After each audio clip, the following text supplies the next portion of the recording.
কোন চাচা দেখতে আসে যে আমার যে ভাই ইন্তিকাল হয়েছে ওখানে ভাতিজা আমার পেটের মধ্যে ছিল, কেমন হয়েছে, কি অবস্থায় আছে, কেউ কিন্তু খবর লাই না।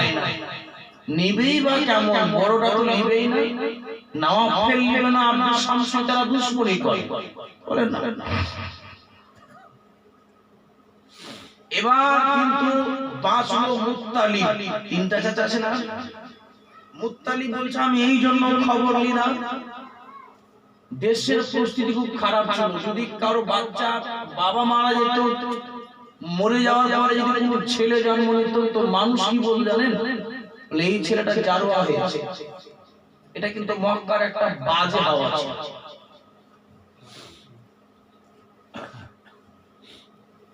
লজ্জাতে চাই, বুঝতে পেরেছে হয়তো আমার ভাতিজা ছিল পেটে, ভাই নাই তো ভাতিজাও নষ্ট হয়ে গেছে। কারণ কেউ তো রাখার শক্তি রাখে না। যদি কোনো মেয়ের পেটে বাচ্চা থাকে আর স্বামী মারা যায় তো ছেলেটাকে নষ্ট করে দেবে, জানেন, জন্ম হওয়ার পরেই ধাজিয়ে উড়িয়ে দেবে, কেউ বাঁচে না।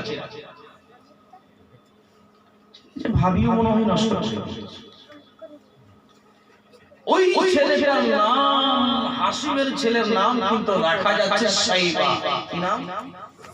জোরে বলুন, কি নাম? সাইবা। সাইবা, সাইবা মানে হচ্ছে এই জন্য তার নাম সাইবা রাখা হলো যে বাচ্চারা যখন জন্ম হয় তখন কিন্তু তার মাথায় ছিল সবটা সাদা সাদা চুল, মানে লাল ধরনের সাদা সাদা চুল ছিল, এই জন্য তার নাম সাইবা রেখেছে। 7 বছর বয়সের ছেলে, হাসিমের ছেলে, চলে গেছে বাগান। নিয়ম ছিল ওই দেশের বাচ্চা কাচ্চাগুলো কিন্তু বাগান চলে যেত, আর বাগানে যেগুলো বড় বড় গাছ আছে জোর জোর করে তীর মার নিশানা করতো গাছকে, কার তীর লাগছে, কারো তীর বাপু লাগে না। হযরতে হাসিমের ছেলে সাইবার তীর যেমনি ছাড়ছে টপ করে গাছে গিয়ে লাগে। বলুন সুবহানাল্লাহ। জাহির सी बात है, আপনার পাড়াতে যদি কোনো 7-8টা ছেলে মাঠে খেলতে যায় আর একটা ছেলে বারবার ফাস্ট হয়ে যায়, তোর পিছনে 6টা ছেলে লেগে যায়। আবে জিতছে কেন বারবার, এর ব্যবস্থা কর। হয়তো চুরি করবে, চুরি করে আর জিতবে, ওকে মারবে না, ওকে আবার কাটা। বাচ্চা কাচ্চাটা আমরা দেখেছিলাম আমাদের ঝাড়খণ্ডে রাজমহলে মাঠে যখন বাচ্চা কাচ্চারা খেলে, বাচ্চা কাচ্চারা যখন খেলে তো আপনা ঢেলা বুঝেন তো, ঢেলার উপরে ঢেলা দিয়ে খেলছে। কেউ যদি বারবার করে মারতে পারে বলে ওর খেলা বন্ধ, বলে কেন, বলে ওকে আর খেলতে নেওয়া যাবে না, শত্রুগিরি শুরু হয়ে গেল।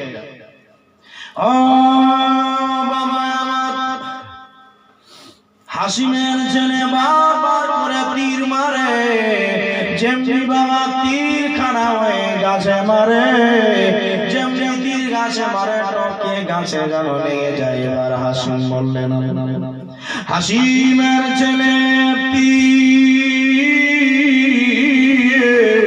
ওই টকে গাছে লাগে,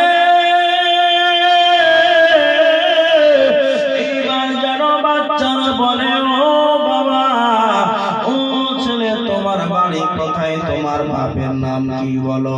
মুসলমান ভাই ওই বাচ্চারা বলছে তোমার তীর বারবার লেগে যাচ্ছে, আমাদের তীর বারবার করে মারি, আমাদের কারো তীর লাগে না, তোমার তীরটা কেন লেগে যায়। তখন ওই সাইবা বললেন, আনা ইবনু হাসিম আরমি সাহামা। ওরে বাচ্চারা, মদিনার বাচ্চারা রে,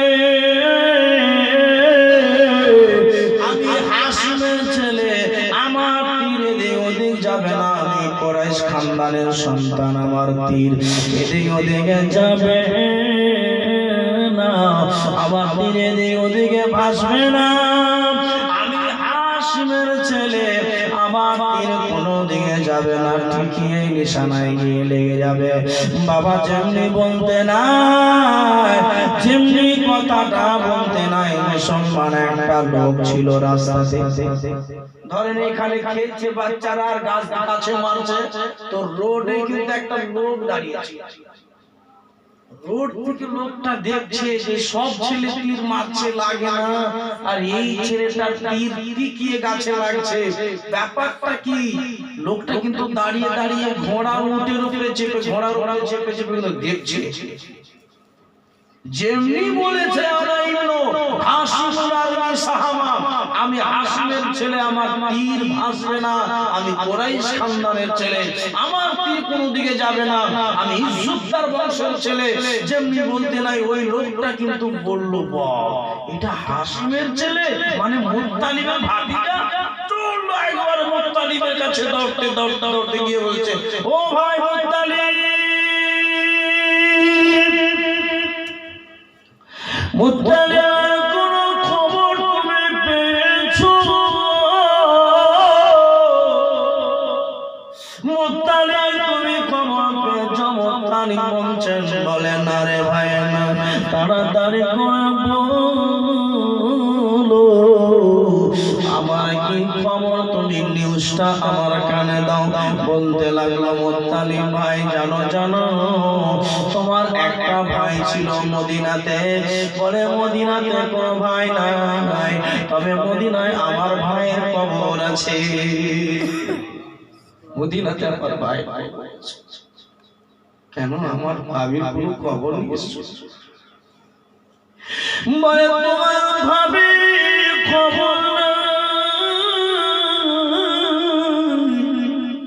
তোমার ভাবির কোনো খবর নাই, তোমার ভাতিজার খবর নিয়ে এসেছি।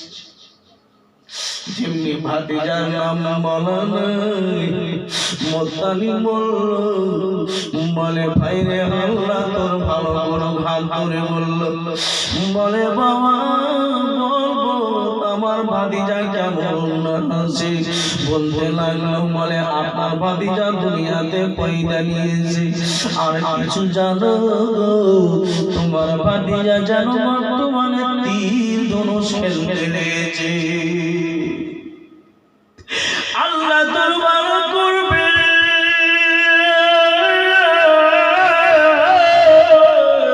আল্লাহ দরবার করবে, তাড়াতাড়ি করে আমাকে আমার ভাতিজার কাছে নিয়ে চল, আমার ভাতিজাকে আমি জীবনে একটা ঝলক চোখে দেখতে চাই। মনে করেছিলাম আমার ভাতিজার, মনে হচ্ছে আমার ভাতিজা নষ্ট হয়ে গেছে, মনে করেছিলাম আমার ভাতিজাকে ভাতিজা নষ্ট করে দিয়েছে।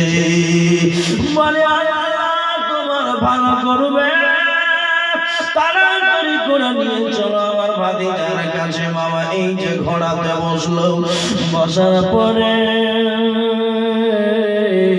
এবার তাড়াতাড়ি করে চললো। এবার মুসলমান মদিনা যাওয়ার পরে ঠিক রোডে দাঁড়িয়ে দাঁড়িয়ে মুত্তালিব দেখে আমার ভাতিজা যেন তীর মারে আর বলে, আনা ইবনু হাশিম নারমি সাহামা, আমি হাশিমের ছেলে, কোনো দিকে তীর যাবে না, আমি কুরাইশ বংশের ছেলে, আমার তীর কোনো দিকে যাবে না।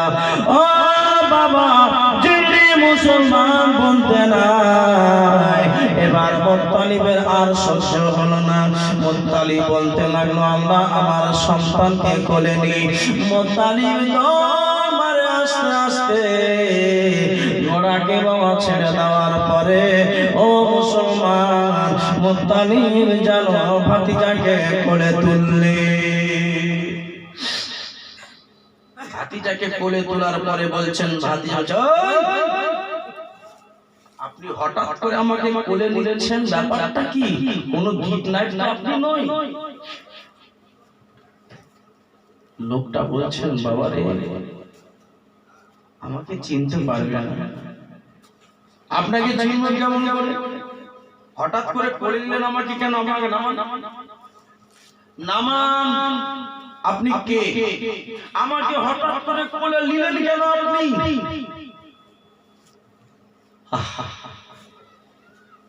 ছেলে বুঝতে পারছে যে 7 বছর হয়ে গেল জন্ম হওয়া, একটা দাদু দাদু কিংবা চাচা কাকা মুখ দেখাতে আসেন।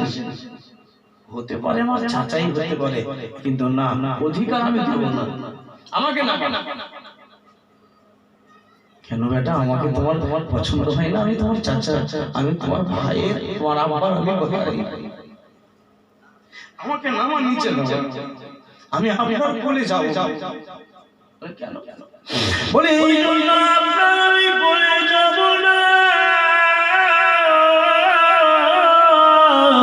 আমার মা বলেছে বাবা, যদি কেউ তোমাকে কোলে নাই তবে তুমি বাবা কারো কোলে যাবে। আমার মা বলেছে কারো কোলে যাবি না, কারণ তোর দুশ্মন অনেক রে বাবা, আর তোর দুশ্মন অনেক বলে মা বলেছে আমার কপালে নাকি নবী পাকের নূর। আমার কপালে নবী পাকের নূর।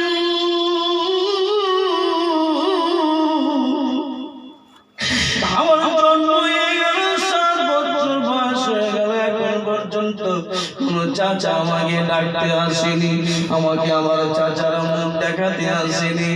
বাবারে, আল্লাহর কাছে ওয়াদা করি, তোমার মায়ের কাছে চলো, মায়ের কাছে গিয়ে তোমার জন্য আমি জোড়হাত করে দাঁড়াবো, ভাবির কাছে ক্ষমা চাইবো, ভাবির কাছে গিয়ে ক্ষমা চেয়ে বলবো আর জীবনে এরকম হবে না। আপনি আমার ভাতিজাকে নিয়ে বাড়ির দিকে রওনা দেন, চলুন আপনি আমার বাড়িতে, জমি পাবে, জায়গা পাবে, বংশে যখন আমার সুন্দর ভাইয়ের সুন্দর ছেলে জন্ম নিয়েছে, নিশ্চয় আমার অধিকার, আমার বাড়ি ঘরের অধিকার পাবে। ঠিক আছে, আমাকে নামান আপনার কোলে, আমি এখন যেতে পারবো না, আমার মায়ের নির্দেশ। চল আমুক হয়ে গেলে, চল বেটা চল, তোর মায়ের কাছে যাবো। ছেলে আগে আগে যায়, মা মা, সাই ভাই এত জোর করে চাচাবাজি কেন করছো বাবা? বলে মা দেখো। বলে কি দেখবো? গেটের বাইরে এসে দেখছে যে মুত্তালিব দাঁড়িয়ে আছে, কথা বললো না, ছেলে কেলে নিয়ে মনে ভাবে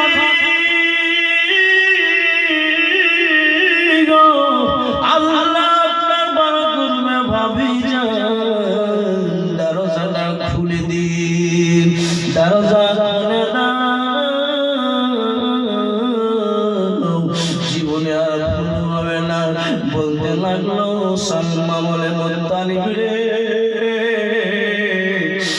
তোর বড় ভাই ছিল তোমার আমার শাশুড়ির পেটে না, তোমার নিজস্ব ভাই না, তোমার বড় ভাই আপন বলে আপন বলে নওয়াফিলেরা তোমার শত্রুগিরি করে, তোমার ভাইয়ের শত্রুগিরি করে, ভাতিজাকে জীবনে দেখবে না, কিন্তু তুমি কি আমার সন্তানকে একবার দেখতে পাবে না? আমার সন্তানকে একবার দেখতে পারোনি, আমার ছেলে জন্ম নিল, আমার ছেলের পরিচয় এখন পর্যন্ত কারো সামনে দেই না, আমার সন্তান বড় হল, এখন পর্যন্ত বাবার বদলা দেখতেও দেখতে আসলো না। ভাবি জান, আপনি ক্ষমা করুন, আপনি সাথে চলুন, আপনি চলুন আমার বাড়িতে, আপনার কেউ অধিকার কাটতে পারবে। এত সুন্দর চেহারাওয়ালা ছেলে, যে লোকটা খবর দিয়েছিল সেই লোকটাকে উপহার দিলেন মুত্তালিব। ভাই আল্লাহ তোমার ভালো করুক, আমার এই ভাতিজার কাছে নিয়ে আসলে কি সুন্দর, তোমাকে এই উপহার দিলাম, তুমি যাও। আমার ভাতিজাকে যতক্ষণ না নিয়ে বাড়ি যাবো আমি বাড়ি যাবো না, বলুন সুবহানাল্লাহ। এবার কিন্তু সুন্দর করে ভাতিজাকে আদেশ দিলেন। সালমা বললেন যা বেটা যা, তোর ছোট আব্বা যখন এসেছে একবার যা, 7 বছরের ছেলে সুন্দর করে পোশাক আশাক পরিয়ে বের করে যা। এবার তো বাবা মারা গেছে, সাইবার বাবা মারা গেছে, হাসিমের ইন্তিকাল হয়ে গেছে। লোকের কথা ছিল যার বাবা মারা গেছে আর যদি পরে একটা ছেলের জন্ম হয় তাকে তো জারোয়া বলে, বাঁচাবো কেমন করে ভাতিজাকে? ঘোড়া লাগাম ধরে টানে, লাগাম ধরে টানতে টানতে রাস্তার মধ্যে জিজ্ঞেস করল, বলে মুত্তালিব রে, বলো বলো সন্তানটার চেহারা এত সুন্দর, বলে তোমার ভাইয়ের সঙ্গে মিশে যাচ্ছে, বলো বলো এই সন্তানটা কোথায় পেলে, কারবা ছেলে? হাসিম মুত্তালিব বলে না যে এটা আমার বড় ভাইয়ের ছেলে।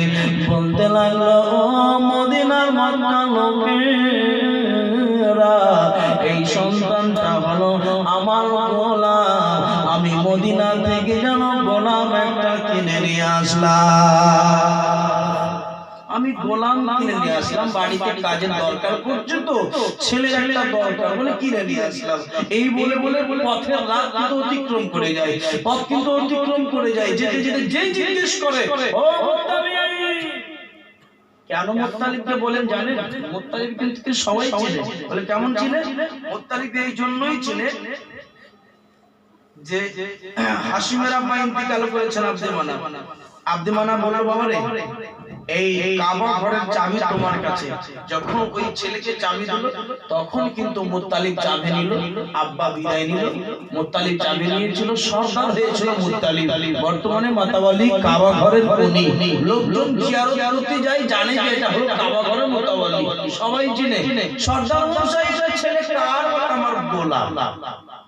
বলতে বলতে বলতে বলতে চলে যায়, ভিড় ভাড়ে দেখা হয়। লোক বলে, ওগো এত সুন্দর ছেলে কোথায় পেয়েছো? বলে গোলামকে নিয়ে আসলাম মক্কা থেকে। বলে আর যাই, মনে মনে চিন্তা করলে, আমার ভাতিজাকে আগে আমার কাবা ঘরটা দেখি। কাবা ঘর নেই বাবারে, এটাকে ছাড়লাম ঘর, এই ঘরে তোকে একদিন হেফাজত করতে হবে, একদিন তোকে এই কাবা ঘরে মাতাওয়ালি কিংবা সর্দার হতে হবে। আচ্ছা, লোকজন জিজ্ঞেস করে, ওগো সর্দার সাহেব কার ছেলে এটা, কার বেটা? বলে বলিয়েন না, ছেলেটা হচ্ছে মক্কা থেকে নিয়ে এসেছি, আমার গোলাম। বলতে বলতে বলতে কিন্তু বাড়ি, যেমনি বাড়ি নিয়ে যাওয়া, ওই যে বড় বড় ভাই আর মেজো ভাই,